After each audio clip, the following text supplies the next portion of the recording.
Hello everyone and welcome to the channel. Today we are checking out the Kageen Q5.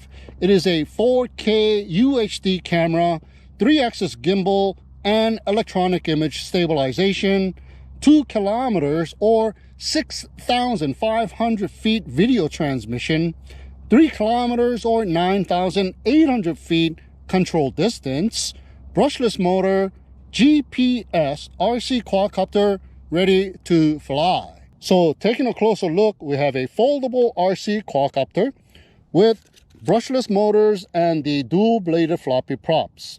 We got the landing legs in the front arms. We got the landing pads on the bottom rear of the body. We have the status LED light in the front, which is all solid white.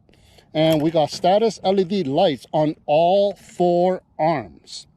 Here in the front, we have the 4K UHD camera on a mechanical 3-axis gimbal. It also has EIS, or electronic image stabilization, so it should provide some nice, steady videos. And to record the photos and videos, we have a micro SD card slot for the built-in DVR. Now, photos and video resolutions are 3840 by 2160 pixels and 25 frames per second for the videos. Now, it does not specify, but micro SD card class 10 or higher should be the standard for this type of camera. We have the optical flow sensor camera for the non-GPS horizontal positioning, and the battery bay is in the rear.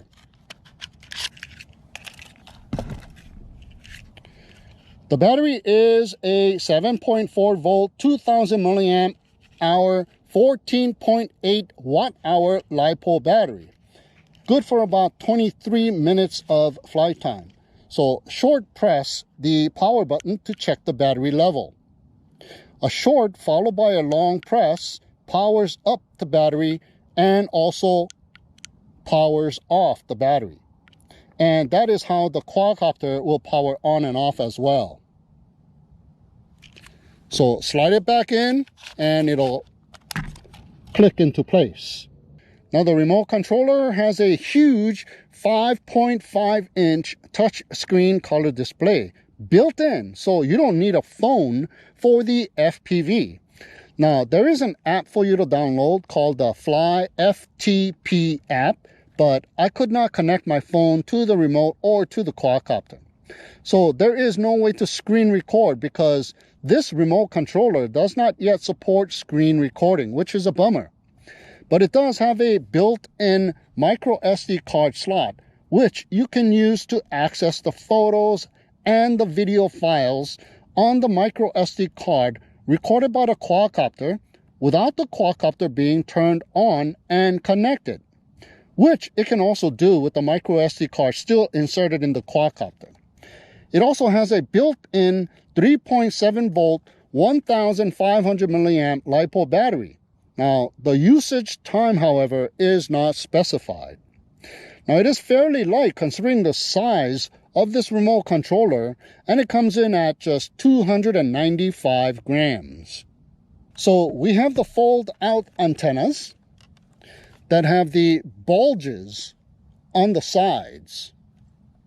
So it has the Wi-Fi repeater type connectivity for that range of 3 kilometer control distance and that 2 kilometer video transmission distance. We have the digital camera zoom dial on the left shoulder, and we have the camera tilt dial on the right shoulder. Now long press the power button to power it on and also to power it off. Now, the gimbals are made out of plastic with push-in style thumbsticks, like those small toy quadcopters, which makes the build quality of this remote controller feel kind of cheap, even though it has this nice 5.5-inch touch screen color display screen. It should be upgraded to at least a screw-on type sticks, preferably made out of metal, with better gimbals. We have the power, charge, and the connection indicator LED lights. We have the speed changing button with a short press. 3 speeds can be had, and with a long press, you can turn the GPS on and off. So when you turn it off, you will be in the non-GPS or the attitude mode. We have the return home button. We have the auto takeoff and land button with the short press. Now, it shows that it has a feature with a long press, but the manual does not specify what it is. We have the gyro calibration button with a short press and the compass calibration button with a long press. So both sticks to the bottom and out unlocks or arms the motors of the quadcopter. So either you can throttle up to take off or press the 1 key to take off button. And here is the Type C port to charge up the built-in 3.7 volt 1500 milliamp hour LiPo battery. Okay, so here we go with the Kageen Q5 RC Quadcopter. So let's power it on. Short followed by a long press. Okay, ESCs have sung their song. Power up the remote controller. And it should take a little while before it starts to connect. Look, the 3-axis gimbal is calibrating. Nice. Okay, here we go. We have Go Fly. So let's tap on that.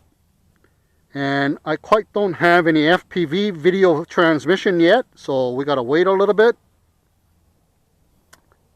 It's got that repeater style, so oh, look at that, pretty fast. About 30 seconds maybe. And I don't know if you guys can see that, but let me go ahead and take a photo real quick. And it says receiving, and it has taken a photo. Let me switch over to the video and press it, and it is starting to record a video. Nice. So what you want to do with any GPS RC quadcopter is to calibrate the compass. That is the most important thing.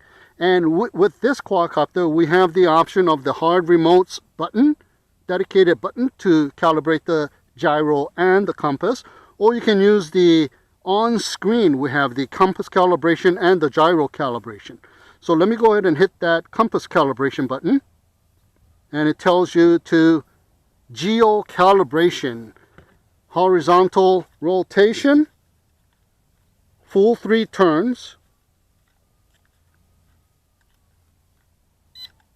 1 beep, vertical calibration, 3 full turns as well. Okay, double beeps, that means we are done with the compass calibration, and it says geomagnetic interference is serious. Please stay away from the interference source and calibrate geomagnetic. Okay, so I guess you're gonna have to get away from the table and go far away, and then we'll do it again. All right. Okay.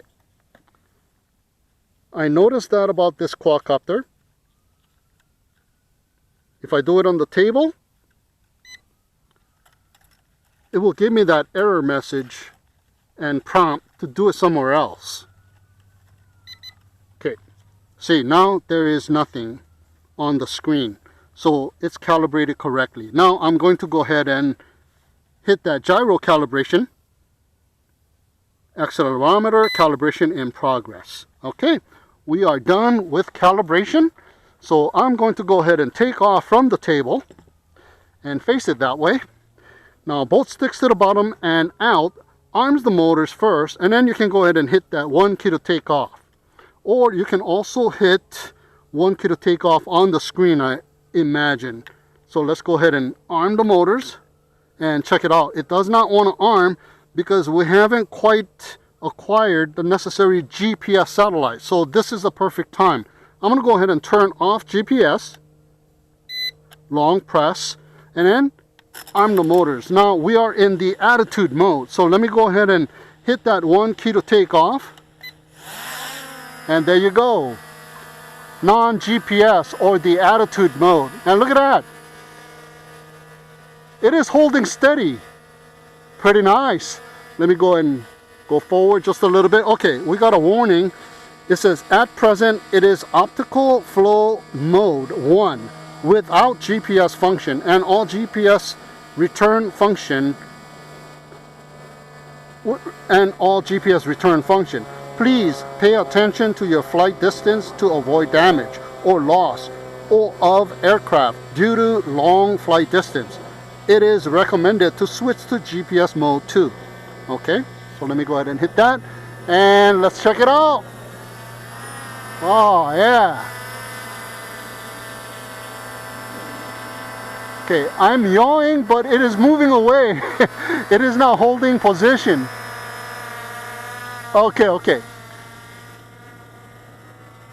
Let me go ahead and forward pitch and bring it right about here and let go. And it's drifting away. The optical flow sensor is not, there you go. It has now come to a halt and is holding position. All right, so let's go check out speeds. Speed number 1 in optical flow sensor mode, or the attitude mode.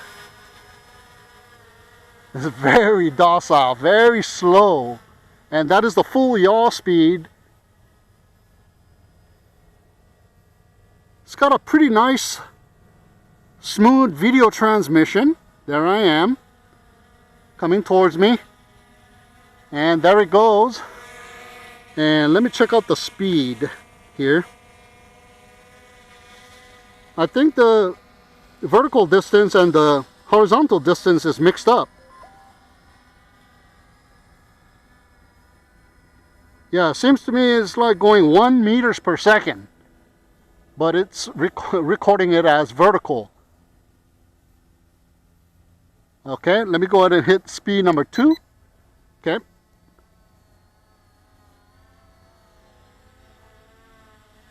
Not very fast.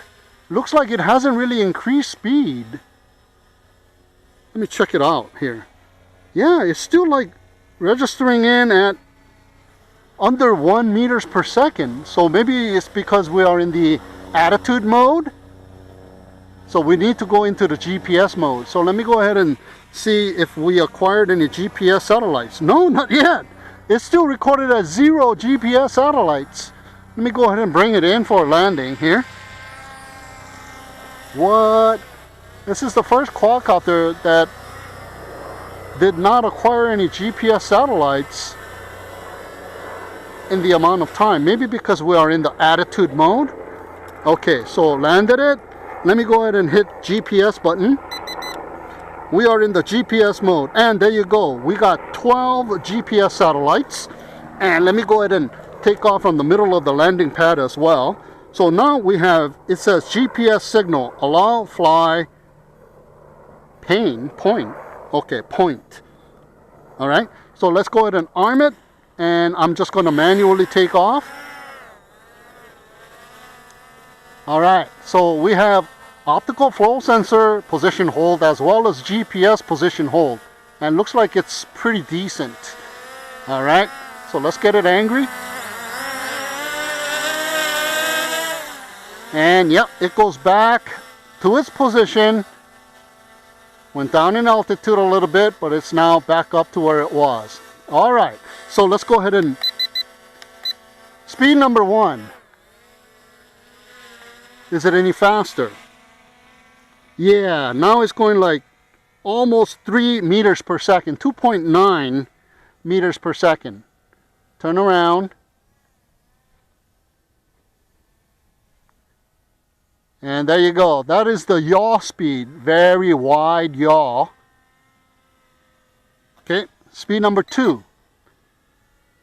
Full yaw. Look at that. It sped up quite a lot. But it's still maintaining that wide yaw. And let's see if I go straight away. Looks like 5.5 meters per second. All right, turn around. That's the full yaw turnaround.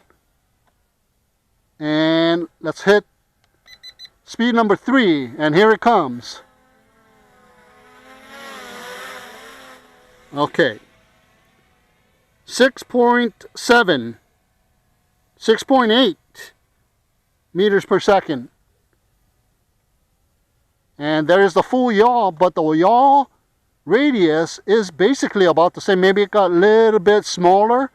Here you go. Bring it in so you can see the yaw radius.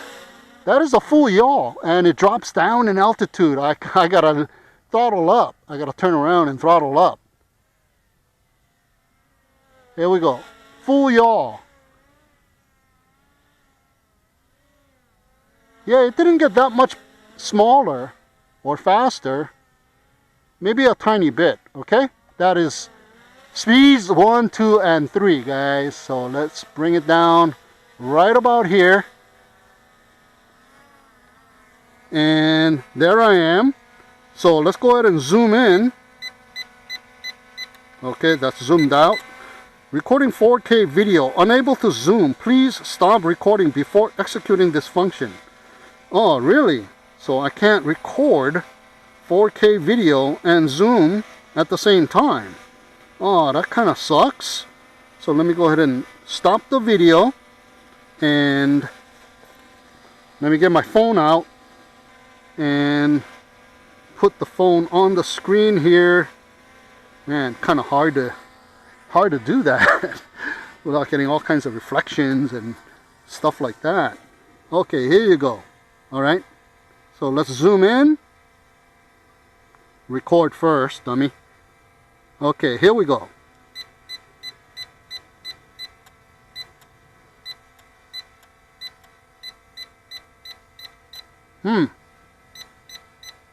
That's the maximum zoom. It goes up and down. I see the level indicator going up and down, but that's it.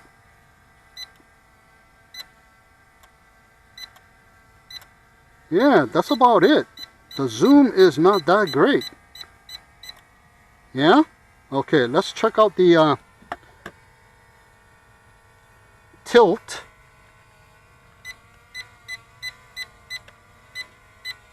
Okay, there we go. Tilt down.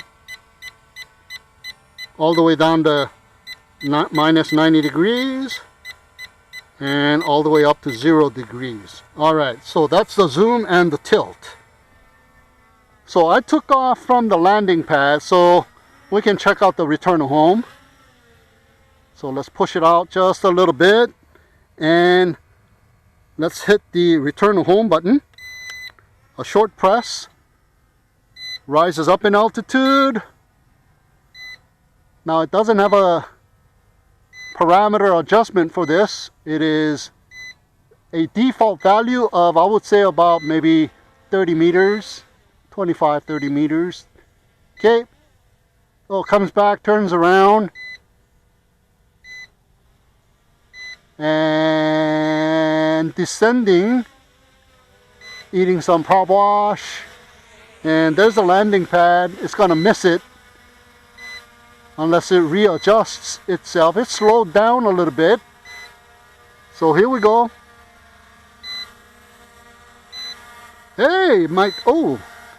It's going to miss it by a little bit. There you go. It slowed down right about here and it landed. So very nice and soft landing. So there you go, guys.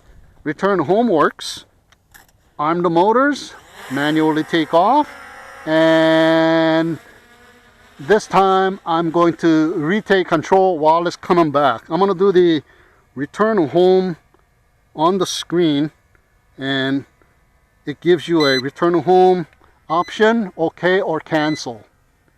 Just a push, touch OK or touch cancel. No sliding. Turns around and I'm going to go ahead and hit that return to home. And I think it has exited return to home, and yep, and I got control of it now. Okay, not bad, not bad. Pretty decent. What? No, that can't be right. Look at that, it's rising up in altitude. It's low battery. Return home. Already? Was that 23 minutes? Basic, well, there's going to be some reserves, but oh wow. Okay, returned, but it is not thinking about coming down. So I'm assuming we are in the geofencing mode. So let me bring it down so we can see the quadcopter. Yeah, red lights are flashing. Low voltage already. Geofencing? Yeah, geofencing. Okay. So let me bring it back, turn around, and go in this direction. Geofencing. Yeah, looks like around the same amount of distance as the return home distance, which is about 25 or 30 meters. Let me turn around and push it forward. No? What? It wants to turn around and face the other way by itself. So I yaw and turning around, but it goes back. I have to pull the sticks a little bit away from the geofencing spot, and then I can turn around. Oh, it still wants to go the opposite direction. So I got to bring it back quite a lot. Let's see. Now it's holding position and I can fly. Huh, never seen that before. Okay, so there it goes. Let's see if I can do some quick slow FPV here. Okay. I think we are in speed 3, yes? Let me go down to speed 1.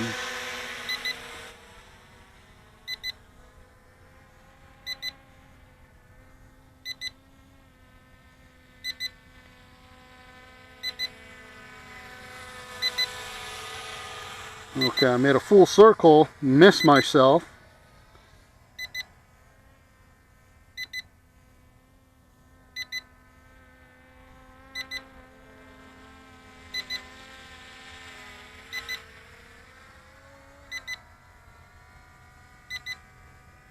Let me turn around again.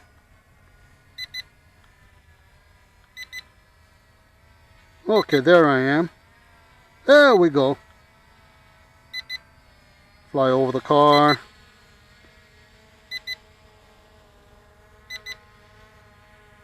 Turn around.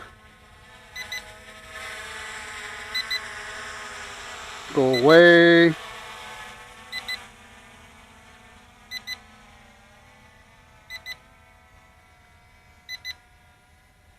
It's got good video transmission. So I'm not sure how long we have been flying for, but it sure doesn't seem like 23 minutes. So the low voltage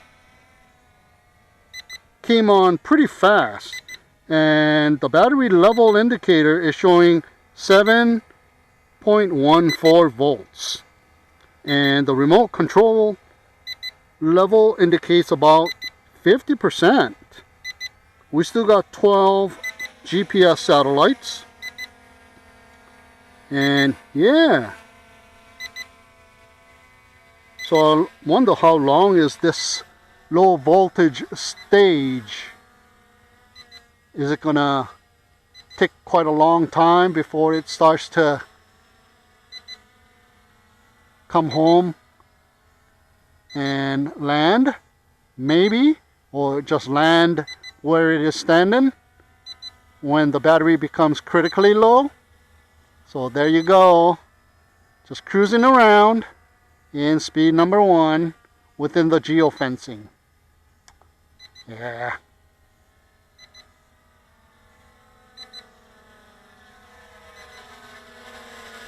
Speed pass, speed number 1. Yeah, so you can't really do anything within the geofencing because it is trying to save battery. and it cut off all the special functions. But if you were flying pretty far away, you need all this battery power to come back home.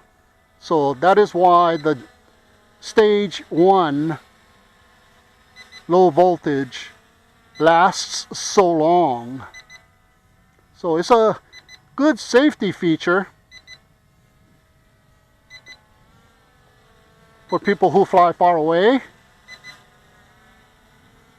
But people who fly nearby just to take some photos and videos, yeah, it's kind of a bummer that the quadcopter has to come back within this geofencing radius when there's a lot of battery power left. Yeah, unfortunate.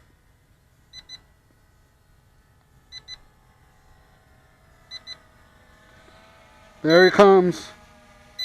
Oh, the beeping got more steady. Oh, it's rising up in altitude. So the initial phase didn't last that long. And it'll go up to that same designated height. Comes and gonna land on the landing pad this time, or is it gonna miss it? Turns around. Starts to eat some prop wash a little bit. Oh, coming down pretty fast and furious, and now it slowed down. So nice little feature. It slows down so it doesn't break its arms and legs. And there you go. It does not slow down towards the end part, just before it starts to land though. So there you go. That is the flight time of the Kageen Q5. Okay, second battery in place, already calibrated, and we are in GPS mode. So let's go ahead and check this thing out.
that GPS follow was pretty bad in my opinion. You couldn't really do much except point down towards you, and you can't really go away from you, otherwise it'll exit GPS follow.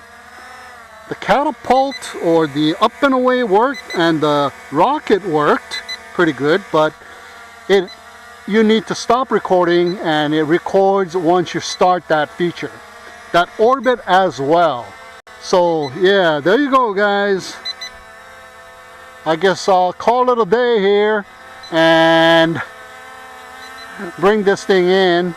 So I'm going to bring it above the landing pad here, and then I'm going to hit that one key to land, and then bring it down. Oops, there you go. Kind of landed on the landing pad. So there you have it guys, my review and flight of the Kageen Q5. If you want to check it out for yourself, the link is down below. So thank you so much for tuning in and watching. Have a great day, and we'll see you again next time. Okay guys, so I charged up the battery just a little bit to recheck the orbit. So let's go ahead and get right into it. It'll rise up in altitude, go back a little bit, and what is it doing? Okay, it is starting to orbit. Okay, let me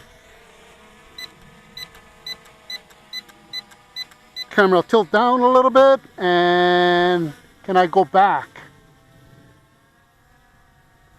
Oh man, when you go back, it exits you out. So let's do that again. Orbit. Okay.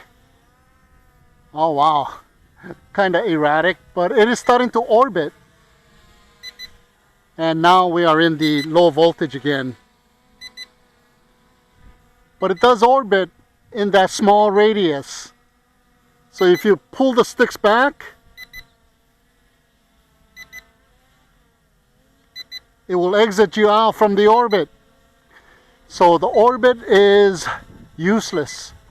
All right, here we go. But the orbit is working within the geofencing. Oh, no, not anymore.